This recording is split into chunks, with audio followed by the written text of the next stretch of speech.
donc salaamaaleykum PEVA Consulting ñu ngi à 3 kilomètres de Ndiaganao village bu tudd Ngej 2 donc ñu am fi benn visite de diagnostic et une visite de prospection pour éventuellement un projet de formation boo xamante ne si moom lañ ci bëgg a def une formation qui va allier agriculture élevage et transformation raison pour laquelle on a fait la descente sur le terrain pour essayer de voir est-ce que toutes les conditions sont réunies. Heureusement, on est venu, on a trouvé une clôture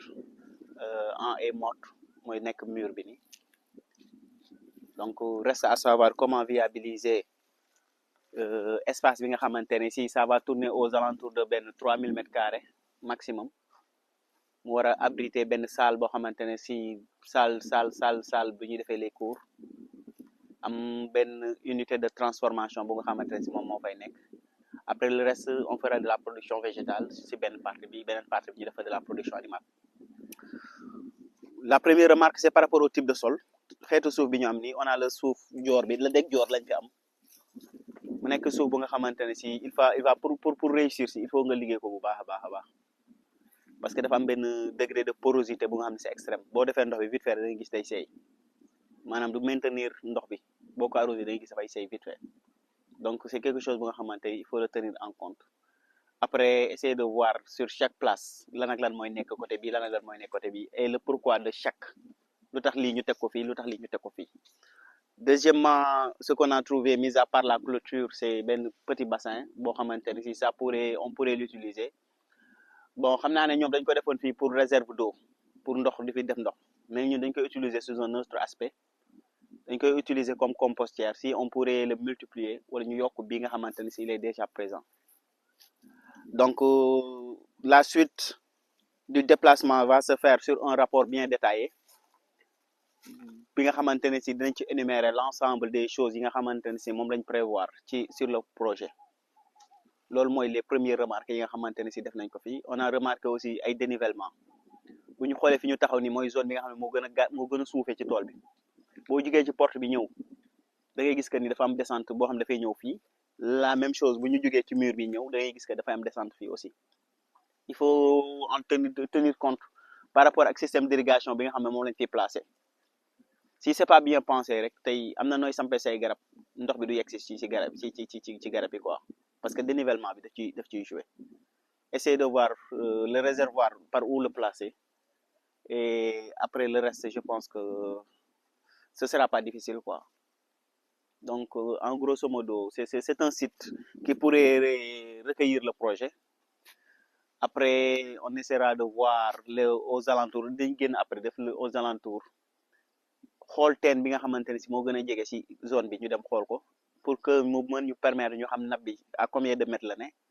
ñu mën a def les estimations par rapport ak le type de forage bi nga xamante ne si dañ koy def fii quel que soit alpha ce sera un mini forage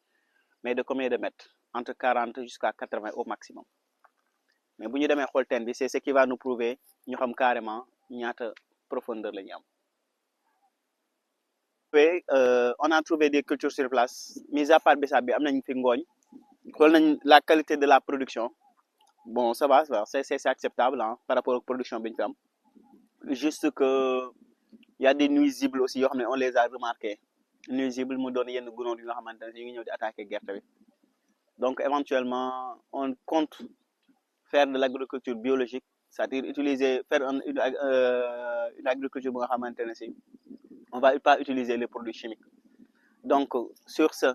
on serait censé de faire de l'engrais boo xamante ne si ce sera de l'engrais biologique ñoo koy defaral suñu bopp on sera aussi obligé de faire des insecticides ou bien des fongicides yoo xamante ne si c'est biologique. Donc le projet lan la le projet mooy c'est un projet de formation c'est-à-dire dañ koy def benn zone d'incubation par rapport ak les gens yi nga xamante ne si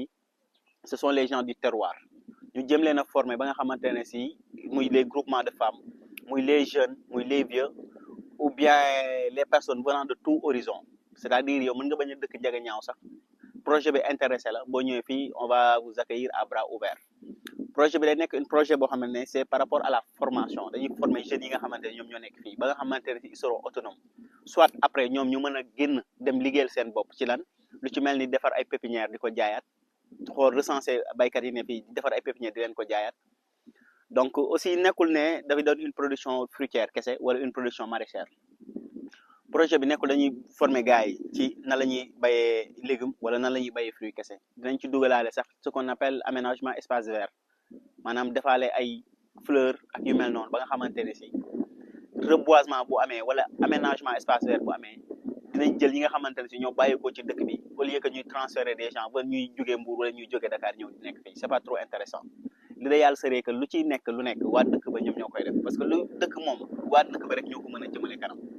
et donc je pense que genre projet yu mel ni ñoom bu ñu ko amee ce serait la bienvenue donc tout le nécessaire muy là sur l'aspect technique on a une équipe qui est prête à le faire donc on va présenter le nécessaire et après ñu jàll ci leneen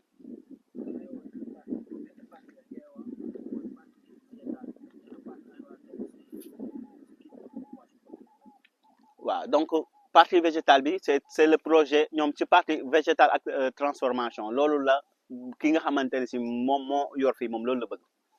mais man bi ma ñëw bi ma xoolee la situation si on veut faire de l'agriculture biologique il va falloir que matière première yëpp ñu am ko nga xam ne duñ ko jël ji monde extérieur fi may waxee foofu mooy lan mooy matière première bi bu dee dañoo am type de suuf bi day nekk type de suuf bu nga xam ne dafa laaj amendement maanaam il faut que mu am fumier mënuñu ne dañuy def agriculture biologique amuñu source boo xamante ne si moo ñu indil fumier boobu noonu donc il faut que ñu développer fi tey loo xamante ne si sera de la production animale boo xamante ne si le déchet des uns va devenir le produit des autres loolu mooy lan déjà tey bay nañ bisaab bay nañ ngooñ am na loo xamante ne si mu ngi doon ay ñax yu nekk fii ñax yi nekk fii day nekk lu nga xamante ne si dañ koy mën a recycler benn premier recyclage bi day doon ñax boobu dañ koy dagg jox ko jur gi ñu lekk ko leneen li nga xamante ne si jur gi mënu koo lekk dañuy jël déchets yooyu noonu transformer ko def ko engrais deuxième chose bu ñu demee ci partie animale bi moom dafay am ay déchets parce que dina am lu ñuy wax litière mooy ñoom fi ñu xam ne foofu la ñu faral di nekk di fa tëdd di fa def seeni gaanuwaay fi ñuy tëdd di fa def seeni gaanuwaay day doon loo xamante ni si dañ koy tonni buñ ko tonnee ñu transformer ko def ko engrais mooy li may wax le déchet des uns devient le produit des autres plus précisément c'est de l'économie circulaire matière première yëpp dañu day disponible à chaque fois circulaire doon bu jugee ci tool bi dem ci gétt gi jugewaat ci gétt gi ñëwaat ci tool bi donc rien ne se perd tout se transforme amul lenn loo xamante ni si day doon déchet wala loo xam ne dañ koy sànni lépp dañ koy recycler donc projet bi ci noonu lay basé woo après on va essayer de faire de la transformation après transformation bi ñu labelliser les produits mu am un nom bien défini mu am aussi un lieu bien défini ñu xam ne lii nii la tudd ah lii kat foo ko mënti gis ci Sénégal li nga xam ne lii nii Ndiaganiao lañ koy bayee donc pour rappel aussi fii Ndiaganiao la on est à 3 kilomètres de Ndiaganiao quoi donc loolu mooy le projet bi nga xamante ne si ñu ngi entamé def ko fi et sans doute dans un futur très proche dinañ dem ci mise en place les infrastructures su ma waxee infrastructure yi dafay nekk infrastructure ce qu'on appelle le point d'eau après le point d'eau ñu dem ci le système d'exode mooy pompe bi nga xamante ne si mu ngi dugg ci biir forage bi après ñu jàll ci système d'irrigation bu ñu jàllee ci système d'irrigation bi après ñu dem xool comment mettre en place une haie parce que jur gi nga xamante ne si yow yaa ngi koy yar fii waroo dem di génn ci biti di uti lu ñuy lekk non non non dañuy defar aussi loo xamante ne si ay plantes yoo xamante ne si day tax suuf si mu gën a am doole mais n'empêche boo daggee loolu nga xamante ne si ay garab la da koy mën a xontee jur gi parce que day doon ñax mu nga xamante ne si moo ëpp protéine ngooñu gerte bi